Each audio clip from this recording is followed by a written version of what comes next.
mú oríṣiríṣi origin wá fún tasawuf. Sufu ni sufa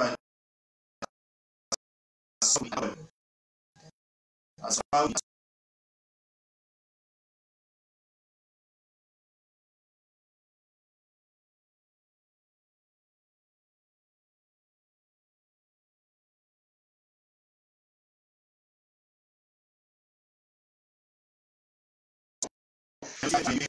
kíkà tó mìíràn sùn ègígé kan nínú àwa rí nínú àwọn àfáà tí wọ́n sọ wípé sufa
tó yẹ pé tó ti wọ́n jẹ́ bàyí níyà ni wọ́n wà tó wọ́n bìlífù nínú ẹ̀sìn.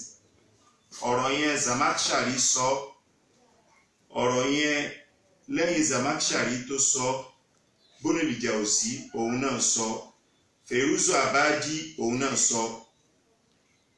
Zamakhshari sọ nínú tírà rẹ̀ tó pè ní Asasul Balagha. So kákó tán ní sọmúrì ìta sọ lánàá ni wípé after having listened to the various routes táwọn èèyàn trace emergency the term tasawuf àbí sufiya tí wọ́n trace ẹ̀ sí, àwa panupọ̀ lórí pé èyí tí ọ̀pọ̀lọpọ̀ àwọn àfáà panupọ̀ lé lórí pé bẹ́ẹ̀ ni sufiya ti jáde, ni sufi ti jáde, ni tasawufu ti jáde, òun ni kíni o, òun ni asuf, òun ni asuf.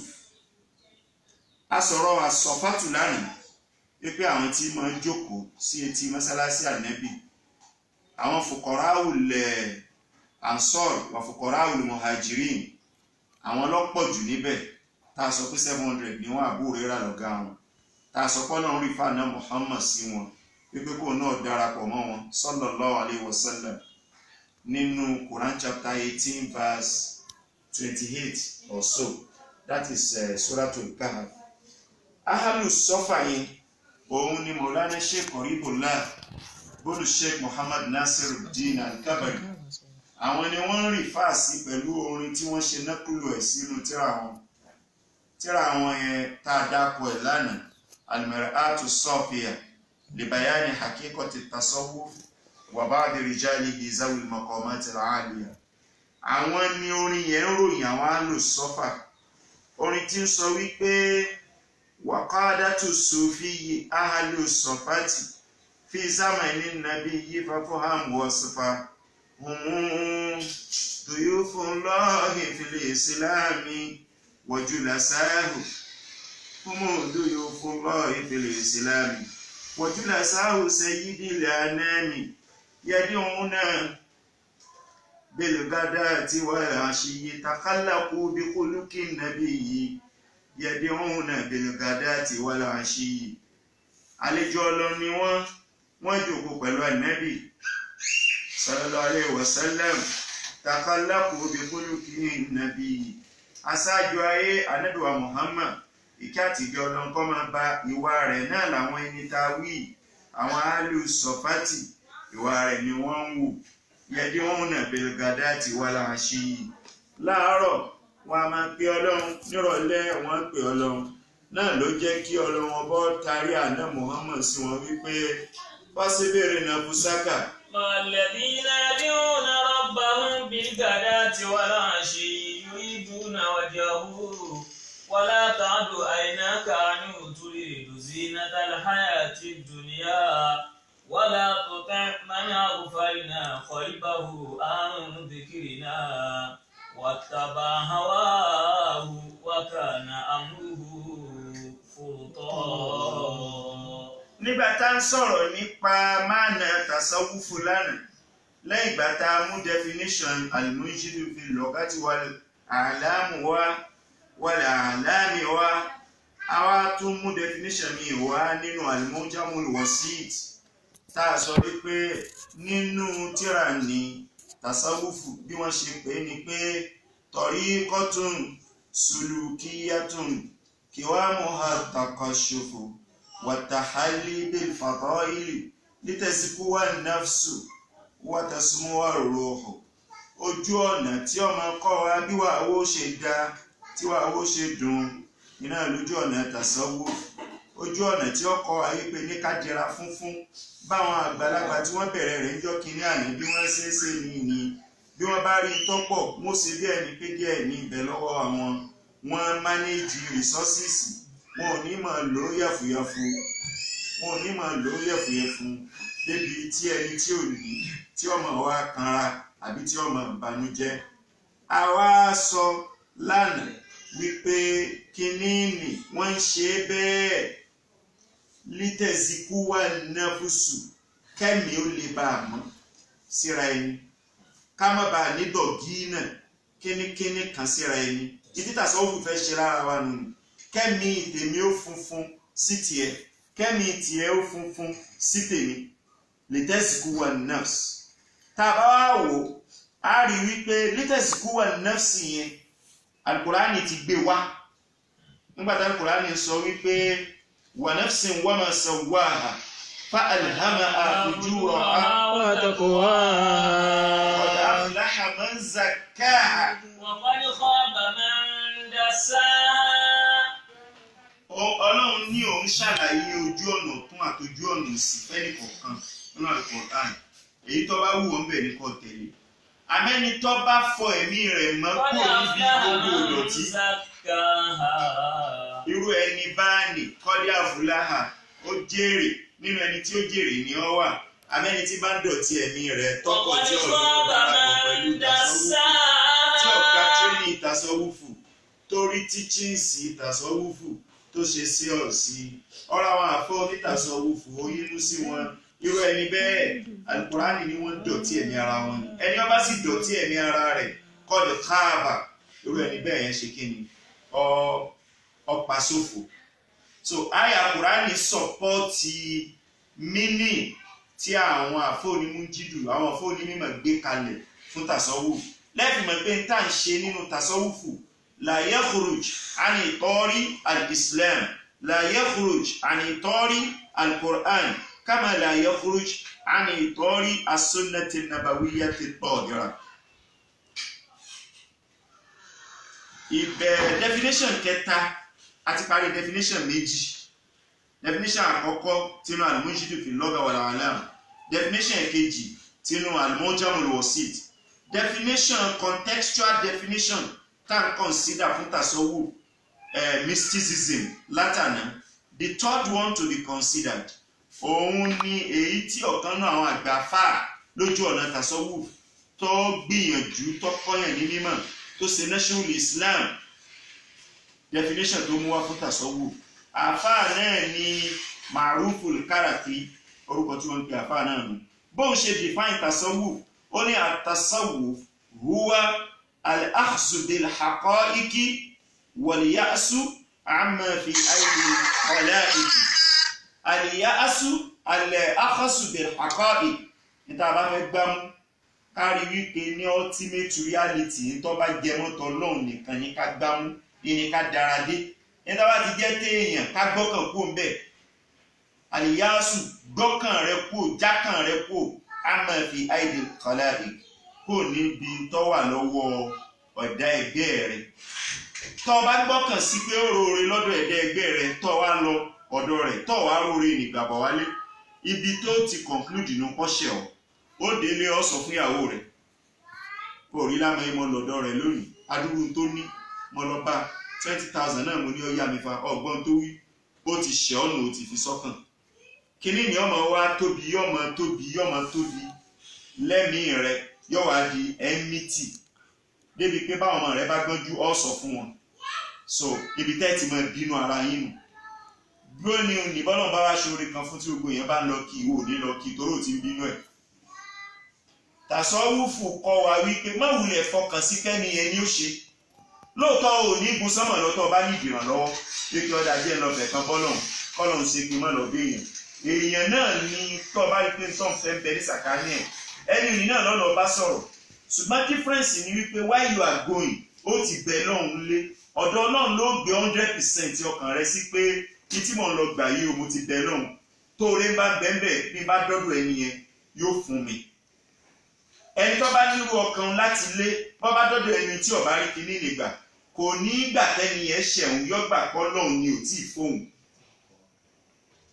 yọ́gbà kọ́ lọ́hún ni ò tí ì fóun gbọ́kàn kúrò níbi tí ń bẹ lọ́wọ́ ọmọnìyàn gbára sí ti ń bẹ lọ́dọ̀ Ọlọ́run ẹ wá jẹ́ mú case study méjì wá tí a mọ̀ pé àwọn definitions tá à ń sọ lánàá báyìí tí ń sọ kọ̀ọ̀kan là mú case study wá Sheikh Adam rahimahullahu ta'ala àwọn ni first case study wa lórí eléyìí Ọlọ́run rọ Abíọ́lá Chief MKO Abíọ́lá Ọlọ́run rọ fún Sheikh Adam international businessman ní Chief MKO Abíọ́lá ẹlẹ́sìn Ọlọ́run ní Chief MKO Abíọ́lá Chief MKO Abíọ́lá contribute sí construction so many mosques ọmọ iye owó lọ́nà síbi pé wọ́n ṣe launching ẹ̀sìn MKO Abíọ́lá ti kọjá lọ́jọ́ kan ó ṣàdédé rí pé wọ́n ṣe launching mọ́sálásí ó sì yàbẹ̀ 100 million ló fún wọn bẹ́ẹ̀ MKO Abíọ́lá ṣe wá tóní Ọlọ́run wá fìfẹ́ Sheikh Adam sí lọ́kàn púpọ̀ ó jura rẹ̀ ẹlẹ̀ fún Sheikh Adam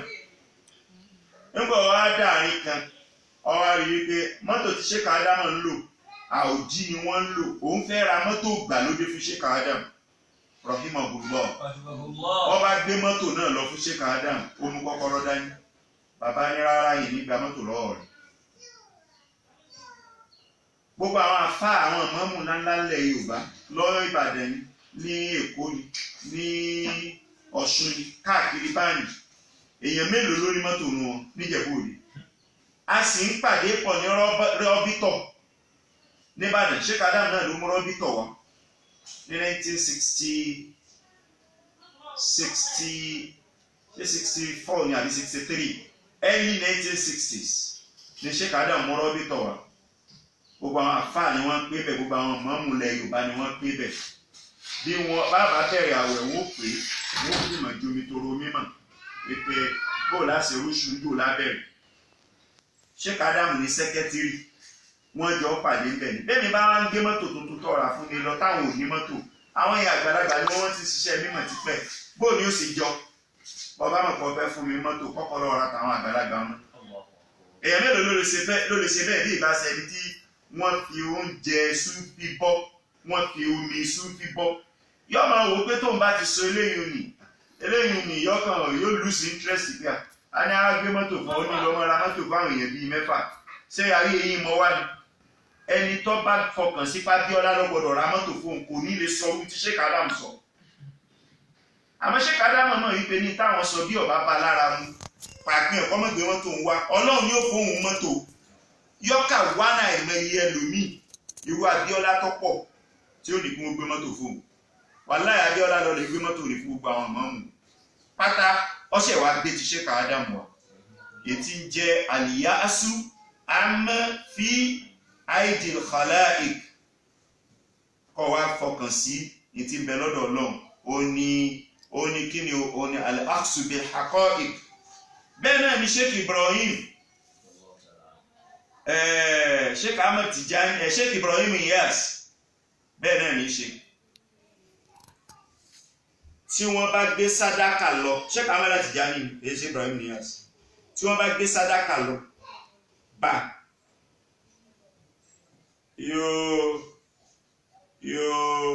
ọ̀pọ̀lọpọ̀ ẹ̀ kò ní gbà àwọn èèyàn wá bí wípé Ànábì máa gbọ́ rẹ̀ kí ló dé tí wọ́n gbà ó ní bẹ́ẹ̀ ni oníjọ́ tí Ànábì ń bẹ tí wọ́n ń fún lọ́rẹ ọrẹ àtinúwá làwọn èèyàn ń lọ fún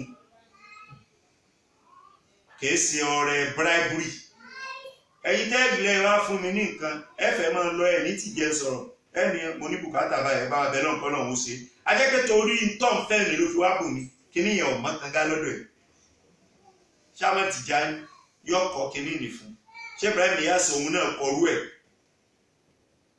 síbẹ̀síbẹ̀ ta lọ́wọ́ mélòó èèyàn ló lówó jù wọ́n lọ lásìkò tiwọn àti Sheikh Ahmad Tijani àti Sheikh Ibrahim Niyas so tọ́ba jẹ́ pé ní tó fọkàn sí pé látọwọ́ èèyàn ni tóun ọ̀jẹ̀ ó ti wá ni wọn ní lè kọ̀ bẹ́ẹ̀ ni tá a bá sì ní káwọ́ lóòótọ́ ara teachings ti ń bẹ nínú tasawufu nù ní tí tasawufu ń kọ́ wa ni wípé gbogbo nǹkan tọ́mọnìyàn ní tó jẹ́ nǹkan àlùmọ́nì owó ni o property ni o and all other things that are capable of being possessed kìí ṣe èèyàn yẹn ló ní Ọlọ́run ló ní and that is what is called the true theory of ownership in Islamic law. The ultimate theory of ownership in Islamic law is that ownership of all things capable of being possessed belongs to no other one but to Allah, who creates, who provides, who nourishes. Aya al-Qur'ani sì tọ́ka sílẹ̀ mọ́ iye ọ̀nà. Ọ̀kan nínú ẹ̀ níbi tá al-Qur'ani ti sọ ní Quran 53, chapter 53, verse 31, Suratul Najmi. Nígbà tá al-Qur'ani sọ yìí pé walillahi ma fi samawati wa ma fil ardi liyajziya alladhina asa'u bima 'amilu wa yajziya alladhina ahsanu bil husna. Walillahi ma fi samawati wa ma fil ardi liyajziya alladhina asa'u bima 'amilu wa yajziya alladhina ahsanu bil husna. The control and dominion over all possessions belong to Allah. Whether lórí ilẹ̀ ni o, whether ní sánmà ni o, Ọlọ́run ló ní. So this is one of the verses of the Holy Quran. Tọ́lọ́run ti exact pé òun ni ultimate authority tó ní gbogbo nǹkan. So àtẹnitọ́ jẹ́ thousandaire, millionaire, billionaire, trillionaire, gbogbo tí ń bẹ lọ́wọ́ rẹ̀, òun kọ́ ló ní, Ọlọ́run ló ní. Now, ó wá possible kẹ́ máa ka Al-Qur'ani kẹ́ wá pàdé àwọn àyà kọ̀ọ̀kan tí ó jọ bí ẹni pé ó fẹ́ tako ìtàwí gẹ́gẹ́ bí àyà tó wà ní Suratul Anfal, Quran chapter 8 verse 28, ibi tí Ọlọ́run bá ti ń sọ wípé wa'lamu ẹ lọ mọ̀ ẹ̀yin ènìyàn annama amwalukum wa auladukum fitnatun wa anna Allaha indahu ajrun azim. Ọlọ́run rí fá owó ń bẹ̀yẹ séèyàn. Ọlọ́run ní ẹ lọ mọ̀ wípé owó tẹ́ ẹ ní owó yín ti bẹ lọ́wọ́ yín owó yín yẹn amwalukum wa auladukum fitnatun. Ọlọ́run rí fá owó sí èèyàn pé èèyàn ló ní níbẹ̀ o. Yóò wá fẹ́ dàbí ẹni kó contradict the first verse níbi tá a ti sọ wípé Ọlọ́run sọ wípé walillahi ma fi samawati pé Ọlọ́run ló ní everything. Ọlọ́run sọ bẹ́ẹ̀ yẹn ní súrà àkọ́kọ́ ní verse àkọ́kọ́ tá a kà chapter 53 verse 31. Ó wá sọ báyìí ní verse ìkejì chapter 8 verse 28 ní Suratul Anfal. Wa'lamu annama amwalukum wa auladukum fitnatun wallahu indahu ajrun azim. Kò sí contradiction nínú ọ̀rọ̀ Al-Qur'ani. It can be explained perfectly. Ìtọ́jẹ́ kọ́lọ̀ wọn sọ ti kejì nínú Suratul Anfal ìní wípé trustee lọ́mọnìyàn fún gbogbo tí ń bẹ lọ́wọ́ ẹ̀. Ẹni tó ní owó tó jẹ́ billionaire gbogbo tó níyẹn ó hold it in trust fún Ọlọ́run.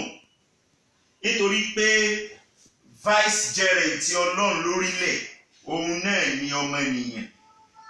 Khalifa lọ́lọ́run fọmọnìyàn ṣe lórílẹ̀. Ọlọ́run ti sọ yẹn nínú Suratul Baqarah Quran chapter 2 verse 30 wípé wa iz qala rabbuka lil malaikati inni ja'ilun fil ardi khalifatan qalu ataj'alu fiha man yufsidu fiha wa yasfiku ad-dimaa wa nahnu nusabbihu bihamdika wa nuqaddisu lak qala inni a'lamu ma la ta'lamun. Níbẹ̀ yẹn Ọlọ́run fi rẹ̀ wípé ní vice gerent òun lórílẹ̀ lọ́mọ ìyẹn jẹ́. a jẹ́ pé ẹni tó bá bá rẹ̀ lólówó gbogbo tó ní ó díẹ̀ in trust fọ́lọ́run ni tó bá jẹ́ pé ó díẹ̀ in trust fọ́lọ́run therefore kí wá ní contradiction tó wà láàrin second verse àti first verse a jẹ́ pé Ọlọ́run náà ní ultimate ownership ọ̀dọ̀ Ọlọ́run ló wà. Ọlọ́run tún sọ nínú Al-Qur'ani láàyè ní Suratul Hadid Quran 57 verse 7 Ọlọ́run sọ ń bẹ̀ wípé Ọlọ́run ṣe ìsìkìláàfù fún wa ó ní aminu billahi wa rasulihi wa anfiqu mimma ja'alakum mustakhlafina fihi falladhina amanu minkum wa anfaqu lahum ajrun kabir. Ọlọ́run ní aminu billah, believe in Allah, believe in his message. Wa rasulihi. Wa anfiqu mimma ja'alakum mustakhlafina fihi. Tí mo fi sí kí àyín tí mo ní kẹ́ hold in trust, tí mo fi ń ṣe trustee lé lórí ẹ̀nà níbẹ̀. Ìyẹn ní òjò clear àpọ́nà nìkan ló ní gbogbo ń ta ní. Ó sọ wípé òun fi wá ṣe trustee ni lé lórí. Nítorí pé kí wá ṣe trustee òun ló gbọ́dọ̀ júwe bá ṣe náwó. Òun náà ló sì direct bá ṣe náwó. Àyàfẹ́ni tó bá fẹ́ ṣe lọ́hùn tí ò follow directive Ọlọ́run ló kù. Lápèjúwe tẹ́ bá wo Suratul Isra, Quran chapter 17 verse 26. Ọlọ́run sọ ń bẹ̀ wípé wa ati zal qurba haqqahu wal miskina wabna as-sabili wa la tubazzir tabziran innal mubaddirina kanu ikhwana ash-shayatin wa kana ash-shaytanu li rabbihi kafura. Bẹ́ẹ̀ bá fẹ́ owó yín ẹ̀nà fáwọn tó súnmọ́ yín, ẹ̀nà fún al-miskin ẹni tí ò ní, wabna as-sabili wayfarer ẹni tó fa ẹni destitute ẹni tí ń kọjá lọ lọ́nà tó wó tán mọ́ lọ́wọ́ ẹ má nàá nàá pàtẹ́ bá fẹ́ náà nǹkan fúnra yín ntẹ́ ẹ̀nà kọ́níwọ̀ntúnwọ̀nsì Ọlọ́run fẹ́ náà pa. Tí a mọ̀ Ọlọ́run ní direct bá ṣe náwó tí ì bá sùn ló lówó tí ń bẹ lọ́wọ́ wa kí ló dé tí ó ní confidence láti máa direct wa bá ṣe náà. Ìyẹn ló fi hàn Ọlọ́run ló lówó tí ń bẹ lọ́wọ́ wa. There is another verse, Surah to Rum, Quran chapter 30 verse 37 verses 37 and 38. Bóòlù Ọlọ́run sọ ń bẹ̀ Ọlọ́run sọ̀rọ̀ wípé òun lo alamiyarao annallaha afalamiyarao infection Qur'ani kìíní báwo Suratu Rum chapter 30 verses 37 to 38 wípé annallaha yabsutu awalamiyarao annallaha yabsutu rizqa wa yaqdiru. Ọlọ́run ọba ní sásìkì ìjẹ̀mú tọ́pọ̀ fẹ́lòmíì lọ́dọ̀ ẹlòmíì yóò sì ṣe yóò kéré. Inna fi zalika la ayatin liqawmin yu'minuna fa ati zal qurba haqqahu. Nínú àsìkí tí mo ṣe fún yín àwọn tó súnmọ́ yín ẹ fún wọn bẹ́ẹ̀ wal miskina aláìní ẹ fún bẹ́ẹ̀ wabna sabili wé fi ara ẹni tí ń rìnrìn àjò lọ ẹ fún níbẹ̀. Dhalika khayrun lilladhina yuriduna wajha Allah. Bẹ́ẹ̀ bá ṣe bí mo ṣe wí yóò lóore fún ẹ̀rí rìwọ́ọ̀dù lábẹ́ èyí tẹ́ bá retí bẹ́ẹ̀ pàdé ìdúró yìí. So these are some of the areas in the Quran níbi tọ́lọ́run ti ń direct wa as to how to spend our money. Ìyẹn ló show wípé Ọlọ́run ló lówó tí ń bẹ lọ́wọ́ wa and that is why he is giving us the directive. So iná ló tún fà á ní Suratul Mulk Quran chapter 67 verse 15. Ọlọ́run sọ fún wa wípé òun tẹ ilẹ̀ rọ̀ fún wa. Walladhi ja'ala lakumul arda dhalula famshu fi manakibiha wa kulu min rizqihi wa ilayhi nushur. Ọlọ́run tẹ ilẹ̀ rọ̀ fún wa bá a bá fẹ́ gbin nǹkan àgbàdo ni iṣu ni ọkà bàbà ni ata ni tá a fi jẹun ká lọ lè gbìn níta ara tá a bá fẹ́ fi ilẹ̀ ẹlẹ́dàá ilẹ̀ ọgbà yọ sọ̀bìtì. Bí kíní ní bá di àsìkò tó ṣe harvest ẹ lọ harvest ẹ máa jẹ. Ìgbà tọ́lọ́run wá sọ níbi àyà òní ó ní wakulu min riziki yìí nínú provision tí èmi Ọlọ́run ó ṣe fún yín láti bí ilẹ̀ ẹ máa jẹ kò sọ pé wọ́n kùlú ní rísíkì ha ṣebílẹ̀ ni a lò òun la lò fún plantation kí ló dé tọ́lọ̀ wọ́n sọ pé ní rísíkì ha láti bí tí ilẹ̀ ṣe fún yín nítorí pé ilẹ̀ is just an instrument ọlọ́run gan ní pàṣẹ gẹ́gẹ́ bí ilẹ̀ ṣe jẹ́ bẹ́ẹ̀ náà lówó jẹ́ lọ́wọ́ olówó ọlọ́run ló lówó ọkàn gbé sọ́wọ́ olówó ni ìdí nìyẹn tó fi jẹ́ pé nínú ìtumọ̀ tí Ma'ruful Karaki mú wá fún tasawuf ó ní al-aqsu bil haqa'iq níta bá ń wá ká wá sọ́dọ̀ ultimate reality ọlọ́run tó ṣúọ̀ tí kì í fèèlì èèyàn wal-ya'su amma fi aidi al-khalaiqi kájá kan múná kúrò níbi tó wà lọ́wọ́ ọmọnìyàn because in the actual fact ọmọnìyàn ò own anything ọlọ́run ló own tí ń bẹ lọ́wọ́ ọmọnìyàn.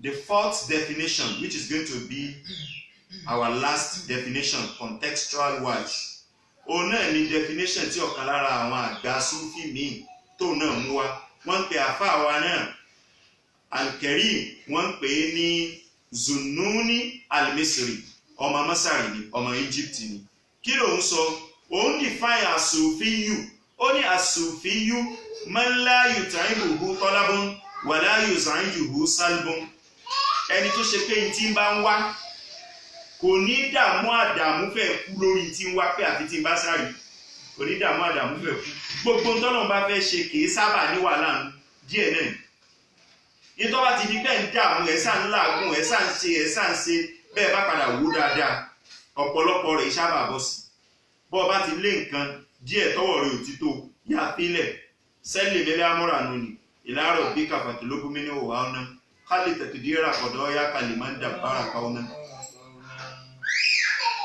àpèjúwe eléyìí case study tá a fẹ́ mú wá ibẹ̀ lára Sheikh Abdul Qadir Kilani wa Jilani qaddasallahu sirrahu níjọ́ tí Shehu fẹ́ fẹ́yàwó Shehu tètè fẹ́yàwó ó sì wú kó tètè fẹ́yàwó kò sówó lọ́wọ́ ẹ̀ tí ó fi fẹ́yàwó ó fi rẹ̀ sọ fàyín kọ́ mímọ̀ lọ́dọ̀ àfáàkíní ọ̀dọ̀ àfáàkíní ọ̀dọ̀ àfáàkíní àwọn ẹgbẹ́ rẹ̀ níjọ́ náà lọ iṣẹ́ ni wọ́n ń ṣe tí wọ́n ti bẹ̀ẹ́ lówó tí a bá ti lówó wọn fẹ́yàwó Shehu rí i pé owó kọ́ ló yọ ṣáájú mímọ̀ ló yọ ṣáájú bọ́ọ̀ bá ní mímọ̀ tó wà well trained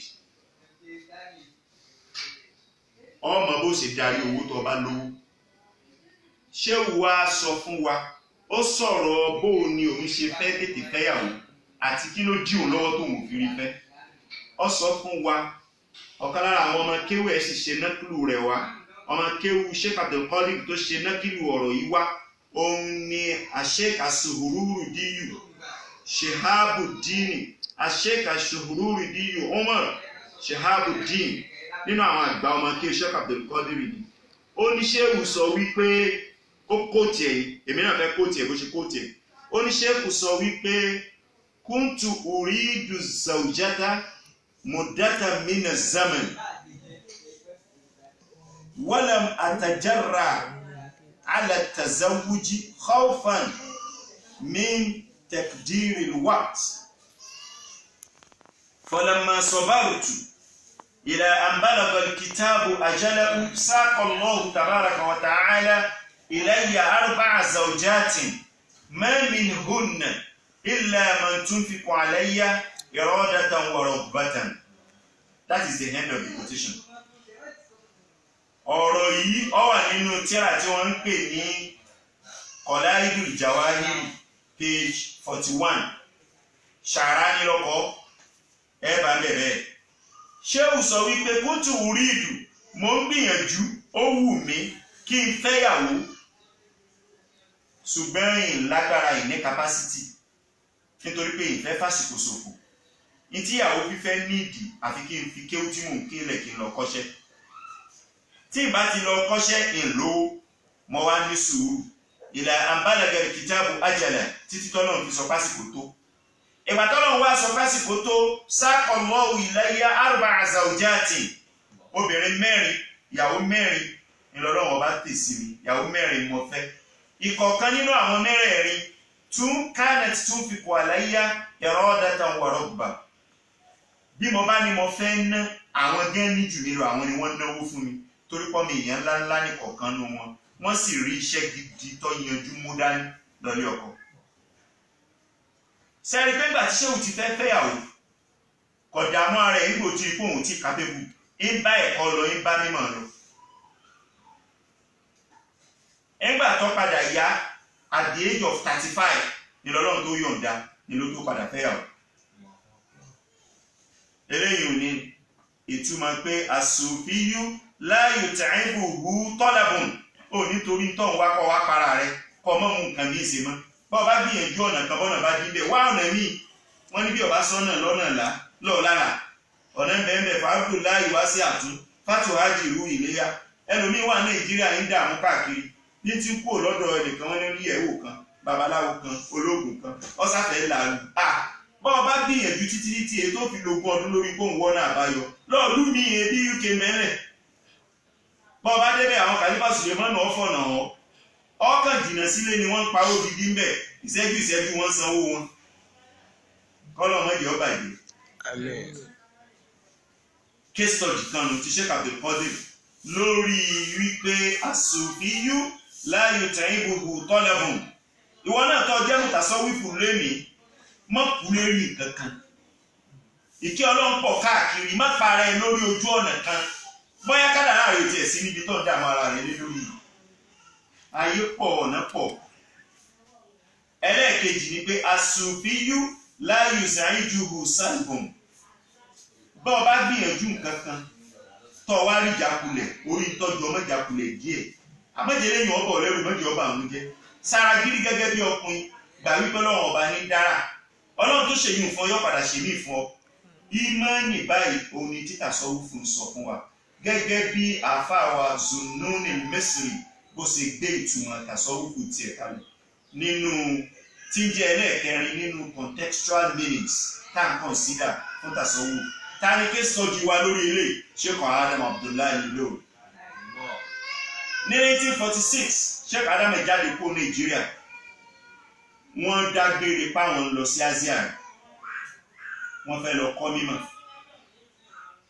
àníyàn táwọn ni àmọ́ gbà wọ́n débẹ̀ wọ́n rí pé gbogbo mọ̀ táwọn láwọn fẹ́ kọ́ àwọn ti mọ̀ káwọn tó débẹ̀ bàbá wa present ara ẹ̀ pé ẹ ṣe exam fún mi and he was tested in 16 different topics branches of knowledge and he passed all of them excellently. wọ́n wá fún wọn ní certificate wọ́n wá padà wálé ọdún náà wọ́n padà wálé wọ́n wá dálé kí ó lẹ̀ 1952 l'Abẹ́òkúta 3 years after wọ́n mú vùlé kí ó kó l'Abẹ́òkúta wọ́n lọ Agége the present site of the Markaz wọ́n wá dá Markaz ilé ń bẹ̀ kó tó di pé wọ́n ṣe ṣàhádà fún first set ní 1957 àwọn Sheikh Haji Suleiman àwọn first set náà nù. bí bàbá ṣe ń lọ ọlẹ Lárúbáwá ni kìí ṣe báwọn bí mo ti sọ lórí sí o Ọlọ́run ló mọ iye tí wọ́n pàdé lọ́nà wọ́n rí ìtọ́jọ́ mọ́ ìjákulẹ̀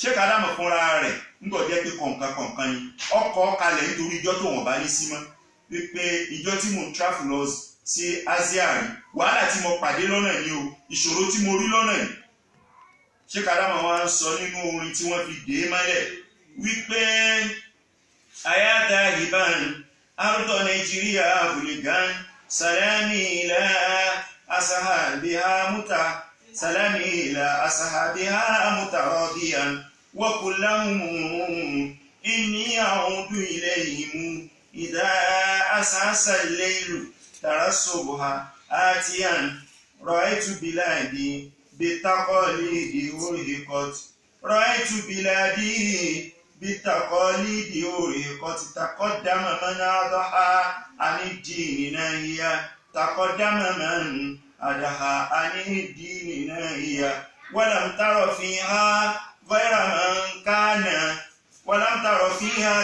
man kana hasidan wala aliman illa anil haqqi lahiya wala lihada kharajna qasidina li azhara li siqati raibil qalbi mimma badaliya li siqati raibil qalbi mimma badaliya wa yawma taraktu al-bayta yawmun mukaddarun walakin qalbi lilawla kana nawiya muhammadu raji adamu su qasidati muhammadu sadu وابن سلمان ثانية وكاتبنا عثمان جاء لحاجه فلما رآنا صار للعلم ناويا فلما رآنا وصلنا إلى الخرطوم بعد مشقة.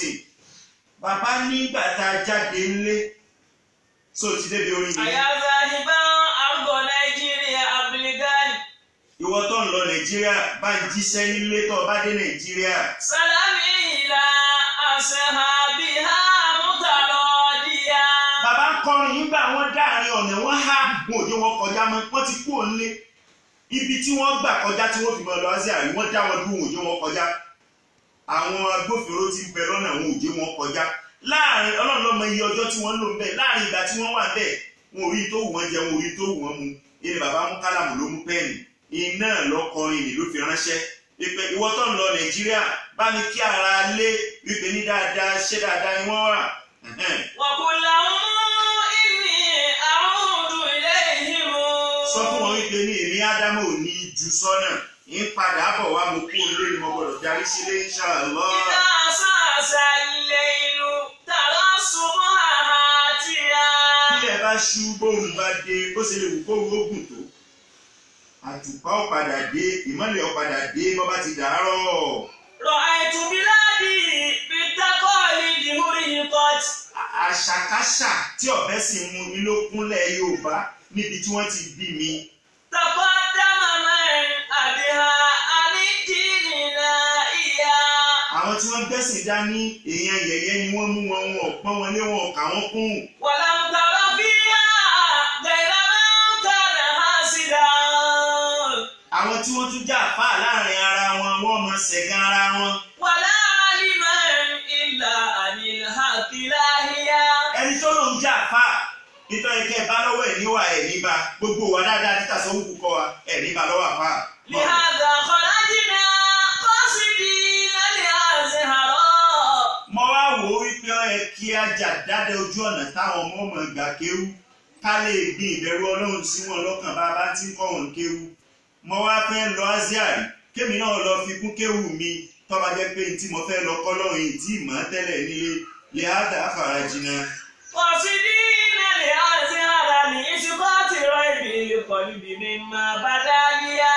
Ká lè bá a pa gbogbo ń tó jẹ mọ́ ròyìnròyìn àbí èméjì tí ń bẹ ńlẹ̀ tí ò jẹ́ kí wá dóhùn ẹ̀sìn kó dúró dáadáa níbi tí wọ́n ti bí mi ní Nàìjíríà nítorí ẹ̀ ni mo fi travel lọ sí Aziari. ويوم تركت البيت يوم مقدر Bàbá nígbà tí mo kú òun lé ولكن kọ̀rọ̀rùn ìfẹ́ fi lélẹ̀ mo wo ọmọ mi mo wo ìyàwó mi. يوم مقدر Ìjọ náà ń lé àmọ́ wàlẹ́ akíndà kọ́ńtà ìrọ̀lẹ́ àkáàlẹ̀ náà wíyà. Mo ń wo kí ni mo fẹ́ fi ìgbésí ayé mi sí tí ó ṣẹ́kù ìjọ tí ì sí mọ́. Eléyìí ni ní òjé ń ro wípé ìmọ̀ wá ṣàtì bá fọmọ lẹ̀ ìmọ̀ wá ṣàtì bá fìyàwó lẹ̀ mọ̀ bọ̀. Muhammadu Raji Adamu Qasidati. Àwọn tí wọ́n jọ lọ́nu nìkú bẹ́ẹ̀ ní bọ́sì ní wàsánná ilẹ̀ òkùrùtù. Wasalna ila al-Khurtumi ba'da mashaqqati. Bàbá ní àwa dé Sudan adé kápítà Sudan dé Khartoum ba'da mashaqqati pẹ̀lú yálà ìyá wàhálà kọ̀rọ̀hùn. Nuhawilu idina inda man kana nahiya. Níbẹ̀ ni wọ́n ti kọ́kọ́ dá wa bí ó bá ní tòsídì níbi jọ́ni wa. Àwọn ń bẹ̀ẹ̀bẹ̀ fún permission ẹni ẹ̀ kọ̀ kò fún wa permission. Máa bọ̀. Makithna biha. Makafina biha shahran wa lam najid al-muna. Oṣù kan gbáko ni wọ́n fi dá wa dúró ní Khartoum ní Sudan. Wa lam najid al-muna. And we couldn't achieve our aim. We were not allowed to proceed on our journey. Máa bọ̀. Akunna ila shalali. Bọ́sílà ìtọ́tẹ̀lé. Kúnná ìlà ṣàlálì náṣàl tọ̀wágí àlélẹ́yìn ni. Bọ́sílà ìtọ́tẹ̀lé. Bọ́sílà ìtọ́tẹ̀lé yìí náà. Hunaka munina an dukhuli madinati ala halatin ya man yaraha kama hiya. Lẹ́yìn òní, wọ́n wá yọ̀ǹda wa nígbà tó kù tún lẹ́yìn oṣù kan, wọ́n á ṣe wálẹ̀ kẹ́kẹ́ máa lọ. Àwa ń lọ. Àtúnjẹ́ bì kan wọ́n tún dá wa dúró wípé ní àní kọjá. Ibi tí wọ́n sì ti dá wa dúró òun nì. Rùjídínà aláàkọ́bì náà yá làmàndánì. Wàlámiyẹ́rùkọ̀ hátà Mísírà ilá Tàwáníà. Wọ́n dá wa dúró pé àní wọ Mọ́sárì. Ibi tí wọ́n sì ti dá wa dúró ẹlẹ́ẹ̀kejì nì. kò ju mẹ́ẹ̀lì péréje lọ mọ́ níbo láwa sùn bẹ́ẹ̀ kò sáàyè sùn àwa padà rọ̀já náà ìlàlẹ́ kòròtúmì. rọ̀já náà ìlàlẹ́ kòròtúmì. àwa padà sí kòròtúmù tá a ti kú tiẹ̀ ti kọ́kọ́ dá wa dé oṣù kan náà bọ̀. bàdà mọ̀ṣákọ́tì. wàsán náà ìlàlẹ́ kòròtúmì lè tó wí òun ló ní bàdà mọ̀ṣákọ́tì. rọ̀já náà ìlàlẹ́ kòròtúmì bàdà. ọ̀dà rọ̀já náà ìlàlẹ́ kòròtúmì ní báyìí kìrìbátì. lẹ́yìn ìgbà tá a gbìyànjú níbi kejì tí wọ́n ti dá wa dúró títà gbìyànjú wa pa sófo tó já sásán rọ̀já àná ìlànà kòròtúmì àdarí padà sí kòròtúmì ibi tá a ti kọ́kọ́ lóṣù kan tí wọ́n padà ti fi wálẹ̀. wàkọ́ ni rọ́jà àrọ́jì wà lámùtẹ́kù sáríà. nínú àwọn tá a jọ bẹ̀rẹ̀ ìrìn àjò Muhammadu Raji ti padà ní tiẹ̀ òun tẹ̀lé wa débẹ̀ o. wàlásù ìdáná bọ̀ọ̀kọ́ sọ́dí yìí. ibi tí mo fẹ́ lò tó bẹ̀rẹ̀ nìkan ibi tí mo fẹ́ lò lóde. wàlásù ìdáná bọ̀ọ̀kọ́ sọ́dí yìí máa rí yìí. kó tó kan bẹ̀rù ibi tí wọ́n ti bẹ̀bẹ̀ tí wọn ò ti dá wọn lóhùn ní láì kan tẹ̀lé tó sọ wípé. ìsàbò ìnà yawman ba'da mukthi ya'una. nísàbò ìnà yawman 70 days ni wọ́n wá fi dúró nídàájọ́ ẹlẹ́ẹ̀kejì tí wọ́n ṣí ọ̀nà fún wọn. àtàwọn ọ̀rọ̀ bí wọ́n. nígbà wọn ò ṣí ọ̀nà fún wọn kó tó kan bẹ̀ yẹn wọ́n ní. fàfà tí dùnmúlẹ̀ àìdùnmúlẹ̀ àìní mi ní gẹ̀ẹ́sì ìrọ̀kan dàda rọ́jú lè má kàlẹ̀ yẹ̀rọ àmúbákíyá. bàbá nígbà wọn dá mi ju ẹlẹ́ẹ̀kejì fàtọ́ ti dùnmúlẹ̀ àìní omi ojú máa ń dà lójú mi pẹ̀rẹ̀pẹ̀rẹ̀. mi ní gẹ̀ẹ́sì ọ̀tún. ẹni tí ń sunkún sí ohun ò tí ẹ̀ rí ìtumọ̀ kò rẹ́kùn mi sí nǹkan kan amábì tí ń sunkún ni kí n má ṣàlàyé gbìyànjú ni kìí ṣe pé ìbànújẹ́ ò ní bá mi débi pẹ́sẹ̀ bàjẹ́ lọ́dọ̀ mi ìwà bàjẹ́ lọ́dọ̀ mi ṣé kàádámà wa sọ lẹ́yìn eléyìí ní wípé wàlá sùn sáàmà dọ́kọ̀ sọ́dírí ibi máa bì í lé àti wúkàfin ìlàlẹ́ káyèrè máa dùn túbà kíá. wàlá sùn ìdáná dọ́kọ̀ sọ́dírí ibi máa rí yìí lé àti wúkàfin. bí máa bí i. bí máa bí i. tí ìnira bá dé tọkàn ní kún kẹ́kẹ́ fún bàlújẹ́ tọkàn ní dí pinpin ní tí mo fẹ́ èrè. láti ń kàfin ìdàlùkọ̀ èrè máa dùn tó bá kíá. eléyìí ọ̀sọ́ ipe ní ìwà rẹ tí ń wù bọ̀ tẹ́lẹ̀ ìjọ tí bàlújẹ́ ti dé ọ̀sọ́ pé kí n drop ẹ̀ lópin ìgbà tí n bá ń bẹ ń kà á sàdánwò ní ibi tí mo fẹ́ lò lónìí. láyù sàn jùrú sálúbùn ìtọ́ bá jọ ọmọ ìjàkulẹ̀ tó bá ṣẹlẹ̀ sí eléyìí ò ní change character ẹ̀ kò ní change personality ẹ̀ kò ní sọ ọ́ dẹ̀ lónìí àdáwò kékeré lọ́nà fi kẹ́ lónìí gbogbo nǹkan sì dàrú ọba lé jẹ́ ọ̀bọ̀nà jẹ́ kini ka nabi Yunus ausi laula labasa fi ba wala labasa fi batini wala an kana mina ni musabbihina la labasa fi batini ruti la yomi yuba sunna kini ka nabi Ayuba ausi basa jabna bi ma bi wa Ayuba inna rabbahu anni masani yadur wa anta arhamur rahimin fastajabna lahu fakashafna ma bihi min durri wa atina wa'adahu wa mithlahu ma'ahu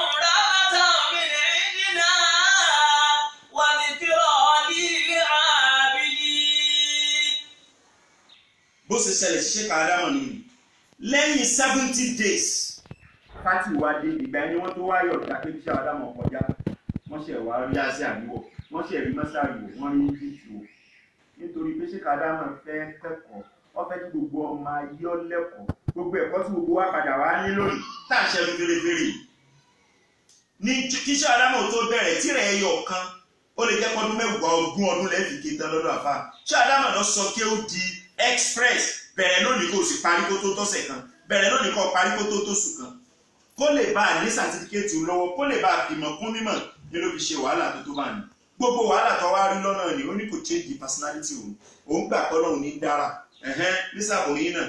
ìsàbòyìn náà yóò máa bá dàmú kí sì yà áhùn náà. lẹ́yìn 70 days àtà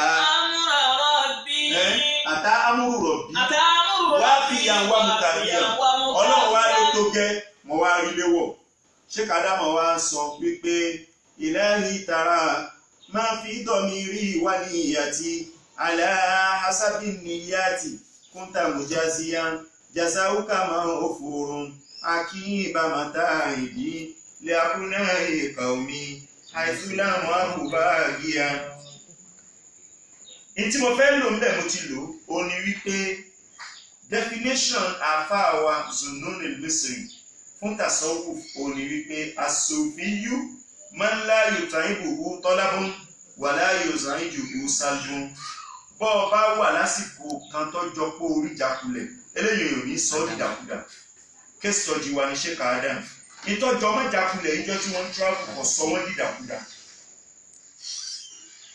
Tá a bá wá wo gbogbo definition mẹ́rẹ̀ẹ̀rin láti sọ yìí, tá a bá wá wo gbogbo ohun tá a sọ lábẹ́ definition mẹ́rẹ̀ẹ̀rin, a rí wípé kò jáde kúrò lábẹ́ Islam. Títí jẹ́ tasawuf kò jáde kúrò lábẹ́ Islam. Kìí ṣàlejò nínú Islam, kìí ṣàlejò lọ́ndà tasawuf. Èyí tí ó jẹ́ àmọ̀ bẹ́ẹ̀ ni wípé ká tiẹ̀ wo definition ẹlẹ́ẹ̀kẹrin tá a ṣe parí tí Zunnun al-Misri mú wa. Àyà Kùránì tó sọ̀pọ̀tì ẹ̀ wà. Tàbá Suratul An'am, Quran chapter 6 verse 14. Níbi tábí Quran ti sọ yí pé afagẹ́ra láì.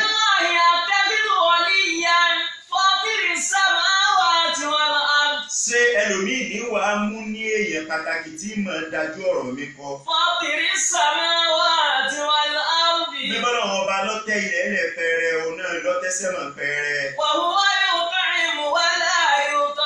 Ọlọ́run ló lè fúnyàn lóúnjẹ nìkan ò lè fọ́lọ́run lóúnjẹ.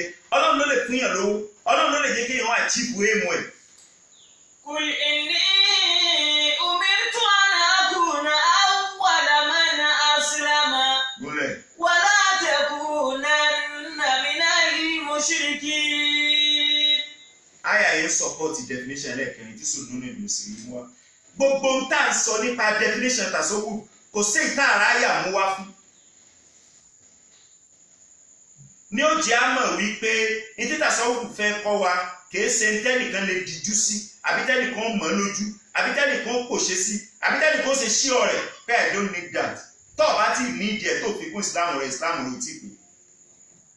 Torí gbogbo àwọn nǹkan tá à ń dá akọ tí tasawuf ń kọ́ wa yẹn, òun ni ó jẹ́ ká lè sin lọ́hùn mukhlisina lahu ddina hunafa'a báńkáyà ni.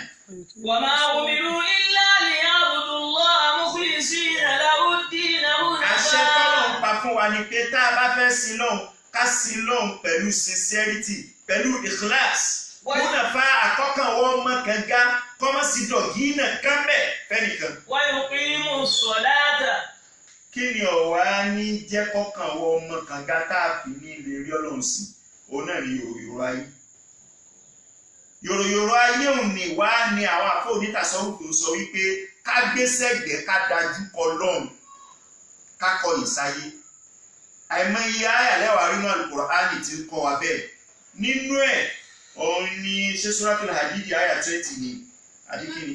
Níbi tí Al-Qur'ani ti ń sọ wípé àìlàmú Hayatid dunya la'ibun wa lahwun wa zinatun wa tafakhurun bainakum wa takathurun fil amwali wal awlad kamathali ghaythin a'jaba al-kuffara nabatuhu thumma yahiju fatarahu musfarran thumma yakunu hutaman wa fil akhirati 'adhabun shadidun wa maghfiratun min Allahi wa ridwan wa mal hayatud dunya illa mata'ul ghurur. Nítorí wọn bá ń sọ nínú àyà yẹn ni wípé ilé aré iná ìnílé ayé mọ̀rárì mọ̀rádùn kọ̀ọ̀rọ̀ máa ń bá kiri ọmọ mi pọ̀ ju ọmọ tiẹ̀ lọ owó mi pọ̀ ju owó rẹ lọ kí Ọlọ́run padà fi kẹ́yìn ọ̀rọ̀ nìyí. Kamathali ghaythin.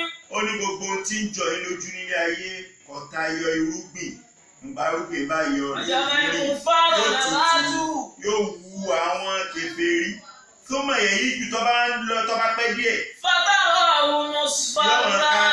Yọ́mọ̀ dàbí pé ń ṣe fẹ́sífẹ́sí ń gbìrìn yọ́mọ̀ dàbí pé ń mú àwọ̀ súfúrà wá bí yẹ́lò nígbà tí ewé bá kọ́kọ́ green yóò padà sí yẹ́lò nígbà tí bá ń gbó lọ. Thumma yakunu hutaman. Gbogbo tí ń jẹ́ ọlá lójú ní àfi kẹ́ ẹ fi tọ́lọ́nkún tẹ́ ẹ bá ti fi tọ́lọ́nkún yóò padà bọ́ ni wa mal hayatud dunya illa mata'ul ghurur. Ọlọ́run ti sọ pé ní ìwípé sari'u ila magfiratin min rabbikum wa jannatin 'arduha as-samawati wal ardu. U'iddat lil muttaqin.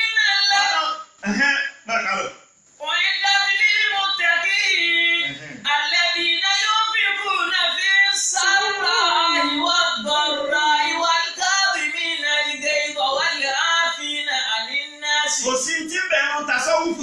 Al-Qur'an. Wallahu yuhibbul muhsinin. Kí ló dé tẹ̀ ń takò tasawufu gan-an? Walladhina idha fa'alu fahishatan aw zalamu anfusahum dhakarullah.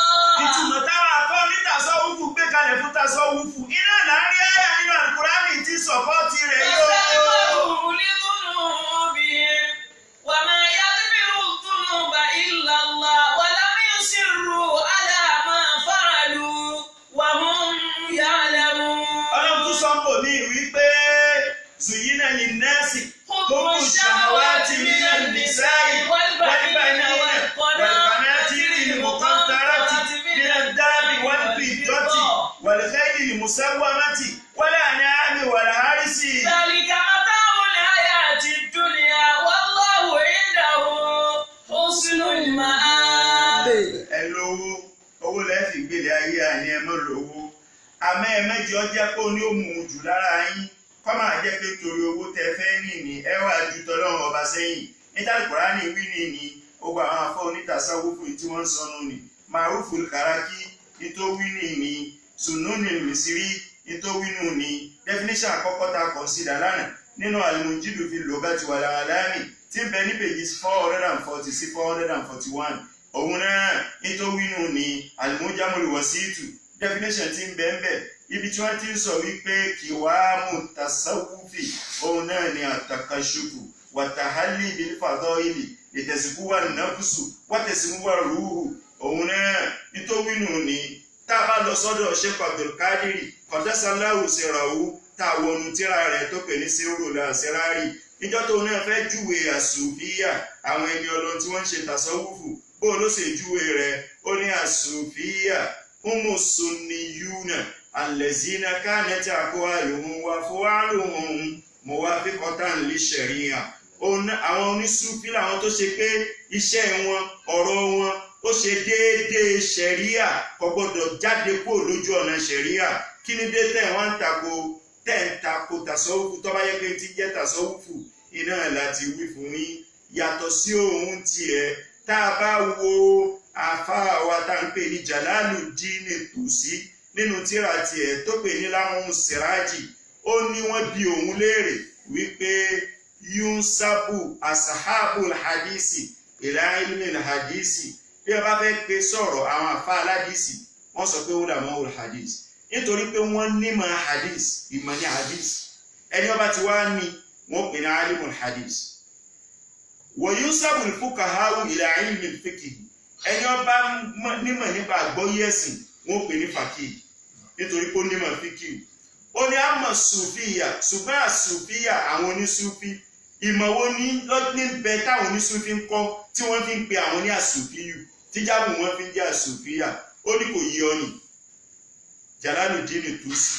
ó ní kò yí ọ ni ó ní àsùfíyàtu hum ma'dinul ulumi jami'iha àwọn gẹ́ni kẹ́kẹ́ ọ̀rọ̀ gbogbo mímọ̀ àwọn ètò ọkọ̀dàkọ ní ìmọ̀ ẹyọ kan péré ni wọ́n ní ni wọ́n ló fi rọrùn kí wọ́n tì wọ́n síbẹ̀ gbogbo ọmọ ayé pátápátá ló dìjọ sínú tasawufu níbo lè wá fẹ́ tì wọ́n sí ìdínú tá a fi rìfá àwọn sí ìmọ̀ kan in particular hum ma'dinul ulumi jami'iha wa mahallul akhlaqi tayyiba gbogbo wa tó dáa parí ọ̀dọ̀ wọn láti ṣe kíni ọ̀dọ̀ wọn láti rí ìdínú ni tí eléyìí bá wá ń jẹ́ ọ̀rọ̀ nípa tasawuf tí ń jẹ́ definition tasawuf tí a sì ti gbọ́ tá a ti kà tó ti yé wa àtàkọ́kọ́ àtẹ̀kejì àtẹ̀kẹta èyí tó kù tó yẹ ká béèrè ni wípé ẹgbà wo ni tasawufu bẹ̀rẹ̀ àwọn wo ló sì bẹ̀rẹ̀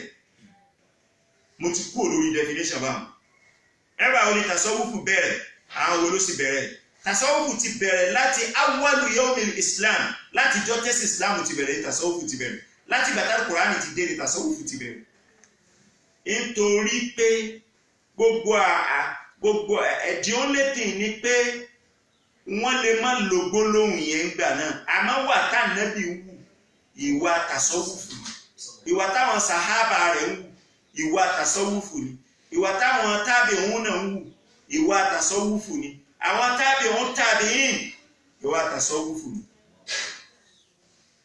ṣùgbọ́n lẹ́yìn ìgbà táwọn tábìyìn náà ti lọ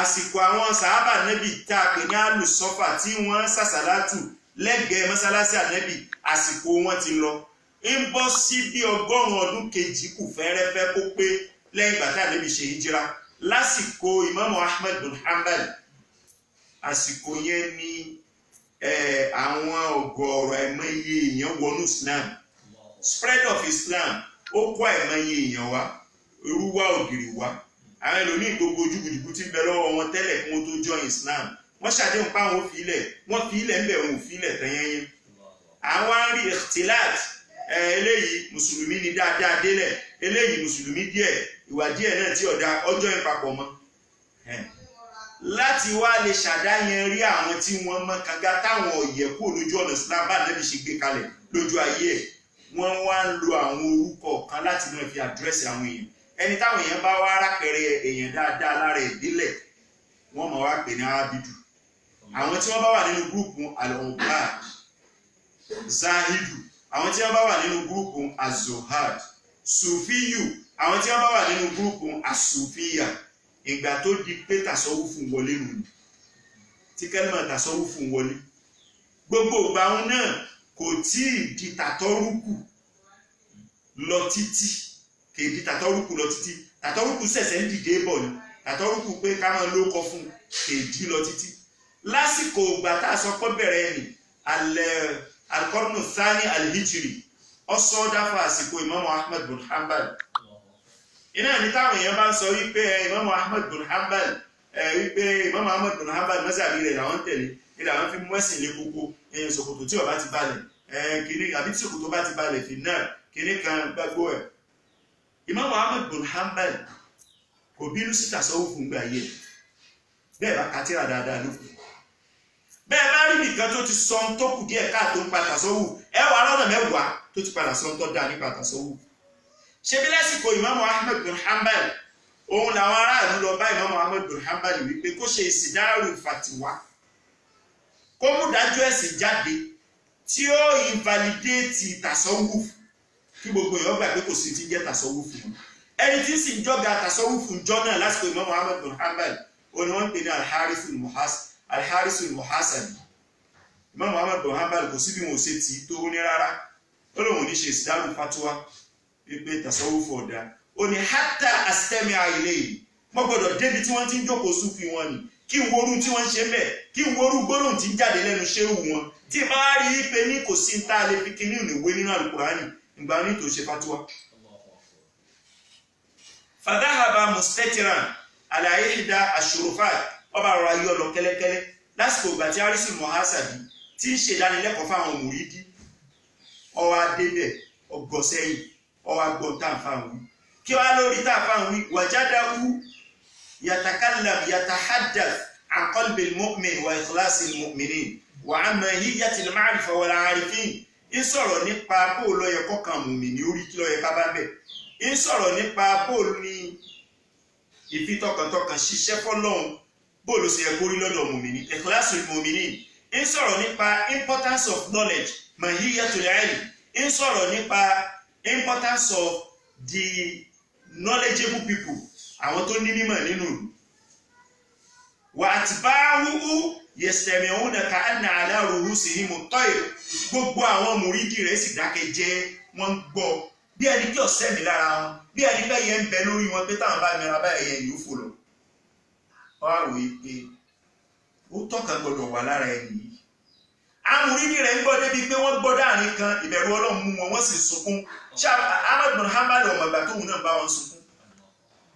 ń gbọ́ padà délé ó pe gbogbo àwọn tí wọ́n wá bá tí wọ́n ṣe mùnáfíkí àfa harisul muhasabi ó ní sẹ́gbó tọrọ márọ̀ àìtùkà ha olẹ́ à àwọn tẹ́ sọ pé kí n ṣe ìsìdáàrù fatiwa pé tí wọ́n ń ṣe ọ̀tọ̀ náà nígbà mo dọ́dọ̀ wọn tí mo gbọ́ tí wọ́n ń wí ìyìn tí ìpàdé irú wọn rí ìyìn tí ìpàdé irú ìjọ bẹ́ẹ̀ rí dáadáa wàlá sami'tu fi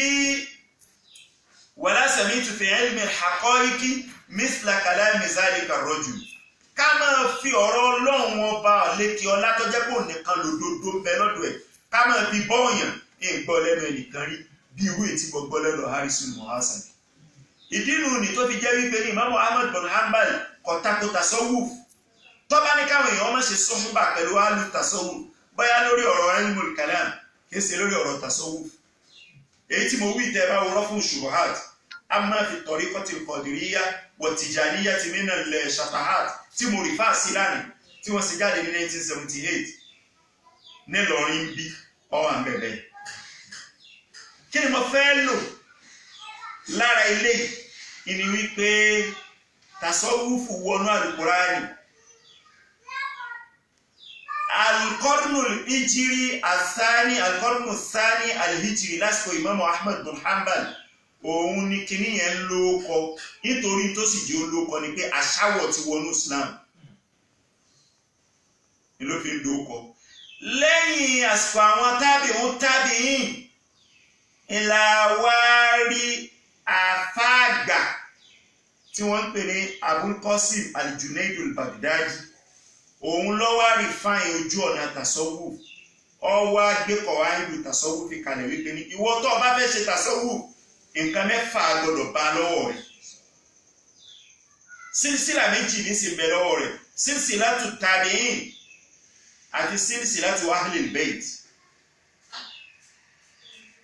Abul Qasim al-Junayd al-Baghdadi òun ló rí fáìn tasawuf yẹn tó fi wá di pé tàtọ́rùkù dé àwọn lórúkọ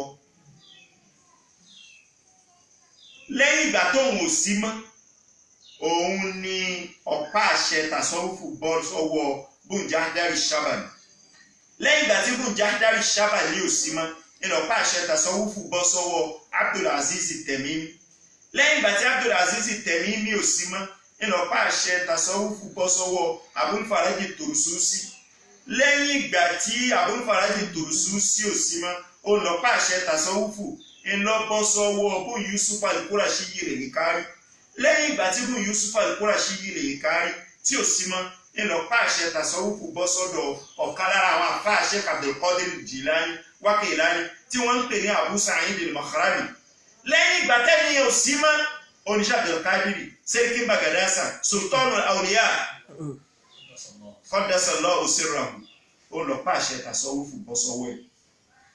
Ẹ má gbàgbé pé mo sọ wípé òpó mẹ́fà òun náà ni tasawufu gbọdọ̀ ní anybody tí a bá máa pè ní mutasawwuf a gbọdọ̀ bá àrùkánù mẹ́fẹ̀ẹ̀fà ní lọ́dọ̀ ẹ̀ bí ọba ti sí lọ́wọ́ rẹ̀ tasawufu rẹ̀ mẹ́rẹ̀. Bẹ́ẹ̀ bá wá gbọ́ òpó kìíní òpó kejì òpó kẹta òpó kẹrin nínú tí ń jẹ́ òpó tasawufu ìwọ tó àwọn sọ pé tasawufu ọ̀dà wá dájọ́ ìwọ̀nù Ọlọ́run ṣé tasawufu ó tún máa sọ pé ọ̀dà ni wájú ilé òpó mẹ́fẹ̀ẹ̀fà sí ọ. al-iqtida'u bi kitabillah. èyí tá a wí ọ nínú tíra tí Abdul Baqi Miftah kọ ní page 74 mo rí fáàsì tíra nínú náà lánàá. al-iqtida'u bi kitabillah gbogbo tẹ́ ẹ bá fẹ́ ṣe ẹ rí wípé Kùránì validate ẹ̀ ìtí Kùránì ọba validate ẹ gbọ́dọ̀ ṣe ìtí Kùránì ọba approve ẹ gbọ́dọ̀ ṣe ẹni. wa sunnati rasulillahi. ìtẹ́ ẹ bá fẹ́ ṣe ẹ rí pé súnà náà Muhammad takò ìtí Kùránì bá tiẹ̀ ti gbà wọlé súnà ò ní takò tí Kùránì bá gba nǹkan kan wọlé tẹ́nìkan bá wá mú súnà kan wá pé súnà ní takò kìí sọ̀rọ̀ ànábì wọ́n ti bọ̀ nínú àdìsí kíní ni ó jákulẹ̀ gẹ́gẹ́ bí constitution Nigeria section 1 nínú Nigeria 1999 constitution ó ní this constitution is supreme ó ní gbogbo other laws pátápátá ó gbọ́dọ̀ find the way rẹ̀ tí ó fi lọ níbàámu pẹ̀lú constitution yìí tá a bá rí another law to go against this constitution that another law shall to the extent of the inconsistency be regarded as null and void. Constitution àgbàyányán tí mi ò wá sí lórí ẹ̀ l'Al-Qur'ani ànábì ò ní sọ nǹkan tó yàtọ̀ sí l'Al-Qur'ani sọ.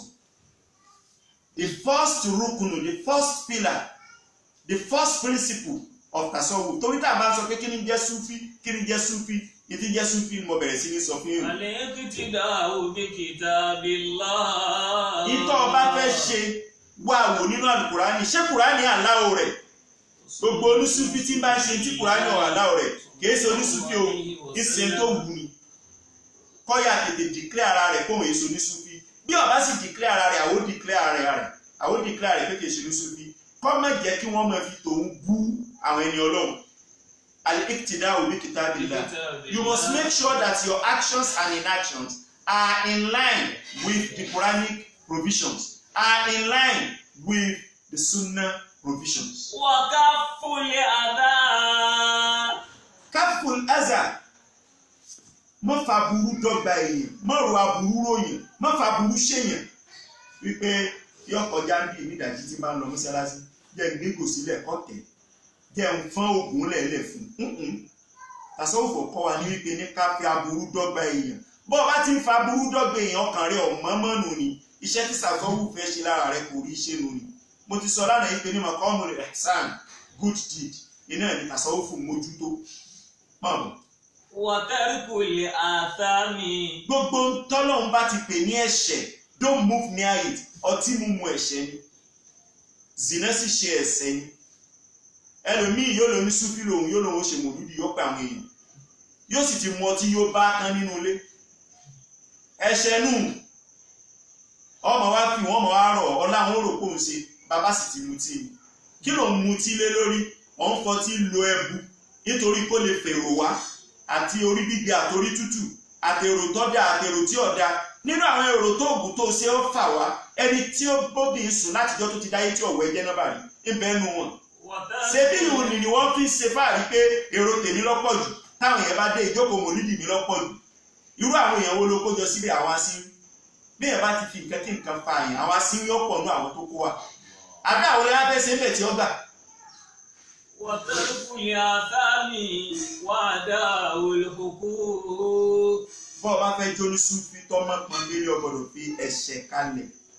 Wa ada'ul huquq, ìwọ oníwọ̀ ọgbọ́dọ̀ pé fún.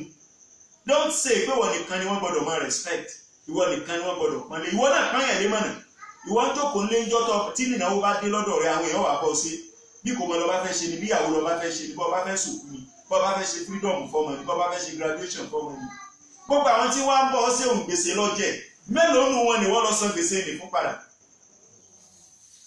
واعتقاد أن لا معين إلا الله Lahu haqqun وليس عليه حق wa ma qala فالحسن الجميل لقد كان رسول يرى حقوقا عليه لغيره وهو الرسول عليه لغيره وهو الرسول له حق mo ti kó bẹ́ẹ̀ ni mo fi tú واعتقاد أن لا معين إلا الله wá gbà wípé kò sẹ́ni tó lè ràn ọ́ lọ́wọ́ illa Allah àyàfọ́ náà. Ṣé eléyìí ni ọ̀pápọ̀ mọ́ definition Ma'ruf al-Karachi tó sọ wípé al-akhsu bil haqa'iq wal ya'su amma fi aidi al-khala'iq. Yóò kàn kúrò níbi tí ń bẹ lọ́wọ́ ọmọ ènìyàn. Ultimate ownership of all things capable of being possessed belongs to Allah. ولا دليل إلا الله سوى رسول الله. Al-i'tiqadu an la mu'ina illa Allah. Gbà wípé ní kò sẹ́ni tó lè ràn ọ́ lọ́wọ́ àyàfọ́ lọ́hùn. ولا دليل Bọ́ ọ bá ti gbà bẹ́ẹ̀, إلا الله ẹni tó wó oore lọ́dọ̀ rẹ̀ tí ò ṣe fún ọ, ò ní rí rí kọ́ṣẹ́ ọ. Wala dalila illa Allah. الله سوى رسول الله. Wá gbà wípé ní kò sẹ́ni tó lè júwe Ọlọ́run fún ọ tayọ àná Muhammad. Ìtumọ̀ ẹ̀ ní wípé ní ìlànà tá Nábì mú wá ọ gbọ́dọ̀ tẹ̀lé, ọ gbọ́dọ̀ kẹ́kọ̀ọ́ ń pa ẹ̀, ọ gbọ́dọ̀ gbọ́yé. Kí ni ṣẹ́rí tá Nábì ṣe fáyà Al-Qur'ani ọ gbọ́dọ̀ mọ̀. Máa bọ̀. ومن اتبعه في هديه حيث لا زاد إلا التقوى. Bí ọba sànẹ́bì mọ́ bọ́ọ̀bá tún lo ọ̀rọ̀ ẹlòmíì ọ gbọ́dọ̀ jọ́rọ̀ àwọn àfọ́ Ọlọ́run àwọn àfọ́ àmìmọ́ àwọn àfọ́ òótọ́ tọ́jẹ́ sí wípé ní wọn ò jáde kúrò nínú directive àná Muhammad. Nírú àwọn eléyìí ní bá júwe kankan fún ẹ nínú ẹ̀sìn tẹ́lẹ̀. ولا عمل إلا بالإخلاص. Ṣé mo ti tún tẹ̀kí wá ní tó tún fòkú mẹ́? ومن اتبعه في هديه حيث لا زاد إلا التقوى. Àwọn àfáà tó tún tẹ̀ lọ́rọ̀ wọn làwọn tí wọ́n tẹ̀lé Ọlọ́run, àwọn tó ṣe wípé ní tí wọ́n fi ń ṣe ìpalẹ́ṣe kalẹ̀, tí wọ́n fi ń ṣiṣẹ́ tí wọ́n gbójúlé tẹ́kọ̀ọ́ ní ìpáyọ̀ Ọlọ́run, àwọn tí wọ́n páyọ̀ Ọlọ́run. tẹ̀lọ́rọ̀ wọn kìí ṣe pé ẹ̀mí mo lérò jù ló fi ju àwọn àfáà tó tẹ̀lé o wọn a máa tẹ́ǹdì o bọ́ bá lérò jù síwọ náà ló ní ọkàn tó mọ́ jù kí láǹfààní tó pọ̀ tí ò sí sọ̀fà òǹbẹ̀ gbogbo àwọn èrò tó ní ìní kí ni wọ́n ṣe fún ọ pátákì rẹ̀ níjọba kú òkìkí rẹ̀ tó wà ń ta ló jẹ́ kí gbogbo ayé ó pé síbi òkú rẹ̀ wọ́n ní tẹ bá dádúró àwọn tó wà ń bẹ̀ sẹ́lẹ̀yìn ò ní jí ọ sẹ́lẹ̀yìn ò ní ló fún ọ ní tíkẹ́ẹ̀tì pọ́ wà lìjẹ́ náà kí láǹfààní ìgbádùn díẹ̀ tó lò nílé ayé bó ṣe lè wù kọ́ pẹ́ tó nílé ayé díẹ̀ ni nítorí pálíkì àmọ̀ láti pẹ́ gbére ká fi ayé palẹ̀ mọ́ ibi tá ti pẹ́ gbére lọ́dà wàlá àmàlà ìlà bìlì ìfìlàsì wàsọ́b. iṣẹ́ tá a bá fẹ́ ṣe àfi ká fi ìkíláàsì ṣe ká sì fi sùúrù ṣe ṣé bá sọ̀rọ̀ sùúrù lánàá tí Sheikh Ibrahim Niyas tó sọ̀rọ̀ nípa sùúrù wípé wọ́n ń bùlí tàbí ṣìdáadé wọ́n ń bùlí tàbí ṣìdáadé wọ́ṣùrú fọ̀sibir sáyà àti káńfì ọdún wọ́ṣùrú ṣé bá sọ̀rọ̀ sùúrù so kí ló wà nù tasawuf gbogbo tí ń jẹ́ principles of tasawuf mẹ́fẹ̀ẹ̀fà tí Abul Qasim al-Junayd al-Baghdadi tó gbé kalẹ̀ iná láti ṣàlàyé ni ẹ wá bí ẹni tí ń tako tasawuf wípé ní kílókù tó fẹ́ kí ló tako Al-Qur'ani kí ló tako àdìsí Ànábì nínú gbogbo nǹkan ṣe tí fi ń tako kí ló yẹ tí fi ń tako mọ́ wá kọrin méjì kan síbẹ̀. تصوفنا في الدين لا تنكره إذ له تصوفنا في الدين لا تنكره إذ تصوفنا في الدين لا تنكره إذ له في tasawufu tá ń ṣe nínú ẹ̀sìn ẹ̀yin tẹ́ ń tako wàhálà yín pọ̀ ẹ̀sìn mi jẹ́. تصوفنا في الدين لا تنكره إذ ẹ má tako nítorí pé.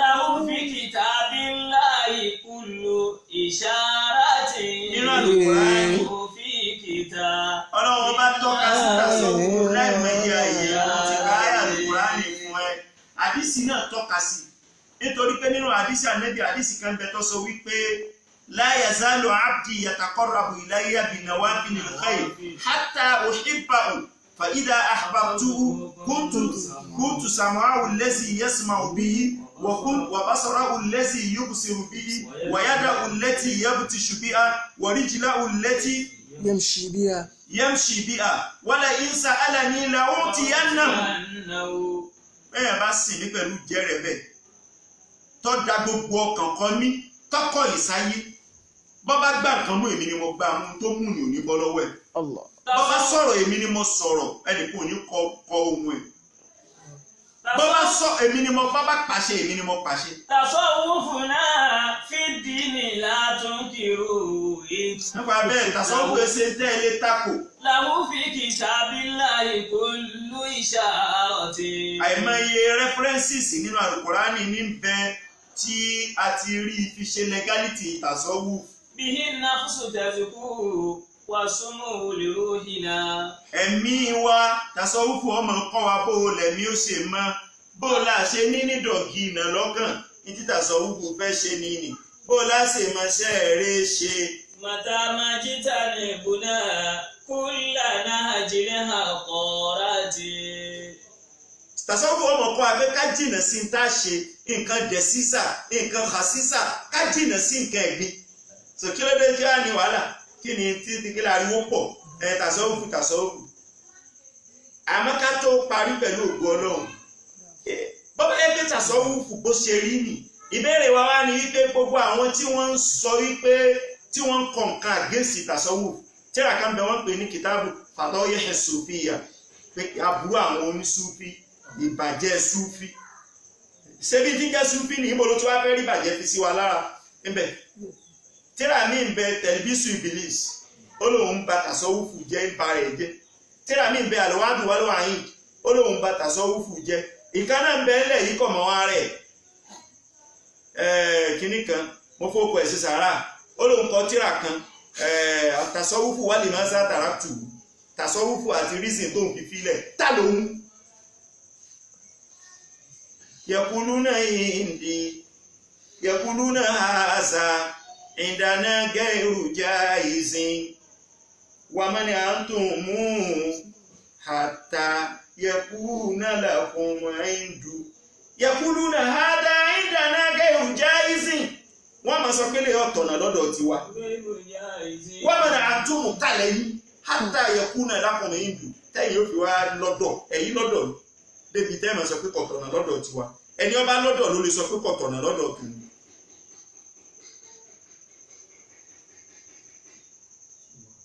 bí tàṣọ́wùfù bá kọ́ wa ní gbogbo ń tọ́ kọ́ wa yìí nítorí kọ́kàn wo lè mọ́ bọ́kàn wa bá mọ́ orin tá a bá tọrọ bí ọba tí ì tásìkò agbàgbọ́ lọ́wọ́ bá ní o tí ì ṣe tán á sì máa bẹ lọ yọ padà ṣe fún wa a máa dúpẹ́ lọ́dọ̀ Ọlọ́run bá ń ṣe ń dúpẹ́ níjọ́ tí aróore níjọ́ tá a bá tọrọ bá a bá ti rí a máa dúpẹ́ torí pé Ànábì sọ wípé sallallahu alaihi wasallam ó ní ajaban amril mu'mini ọ̀rọ̀ múmi níyàwó lẹ́nu positively ìdá asọ́bàwù ìdá masawul khairu shakara bí múmi ní bá róore yóò dúpẹ́ wá ìdá asọ́bàwù sharru shakara bàbá ẹgbẹ́ dàkejì náà lọ ṣẹlẹ̀ sí yóò tún dúpẹ́ wala yakunu hadha illa lil mu'minin aw kama qala ọ̀dọ̀ múmìnì láti rúru eléyìí lórí gun yìí náà ibi tá a bọ́rọ̀ dé adúpẹ́ lọ́dọ̀ Ọlọ́run níjọ́ àti bẹ̀rẹ̀ Ramadan ení èjì ẹ̀ta ẹ̀rin ọ̀dà bíi èpè ń dogun lónìí báyìí.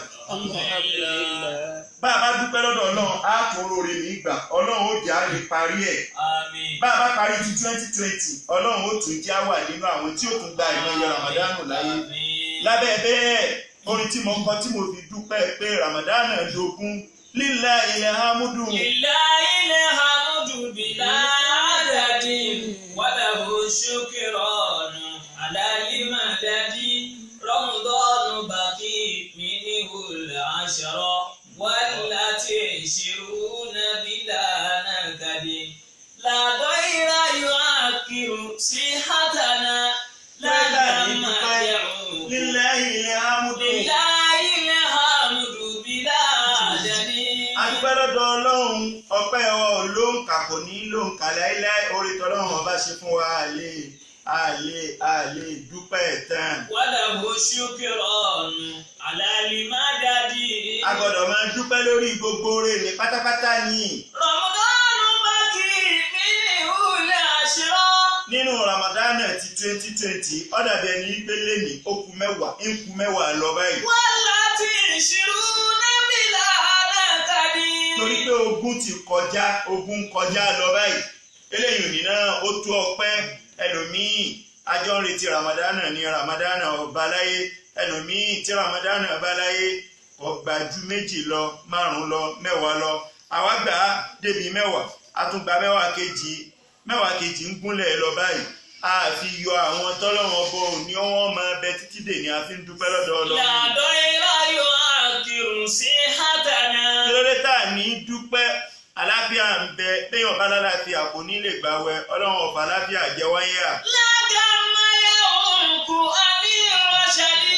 kọ́ á síbànújẹ́ tó tóbi débi kọ́ á káwá sọ pé tìsílámù bò ó tẹ̀sìn bò ó ìbànújẹ́ ò ṣẹlẹ̀ sí wa.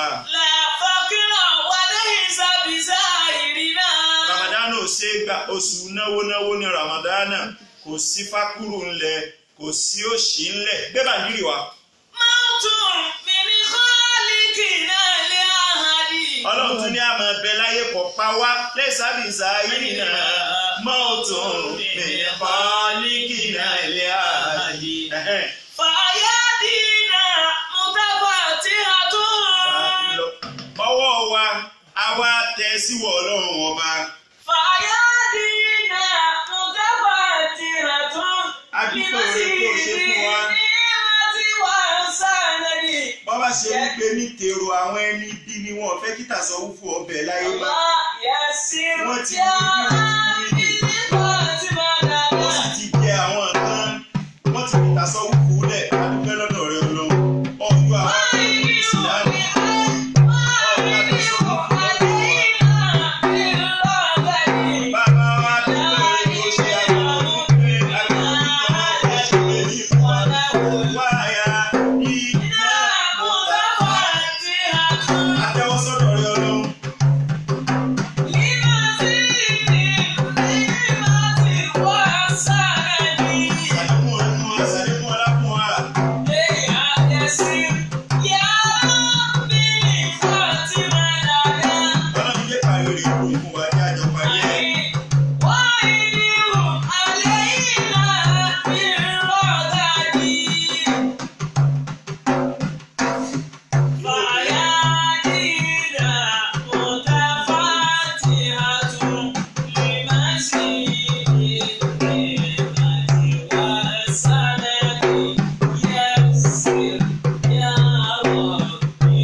الرحمن الرحيم مالك يوم الدين إياك نعبد وإياك نستعين اهدنا الصراط المستقيم صراط الذين أنعمت عليهم غير المغضوب عليهم ولا الضالين آمين.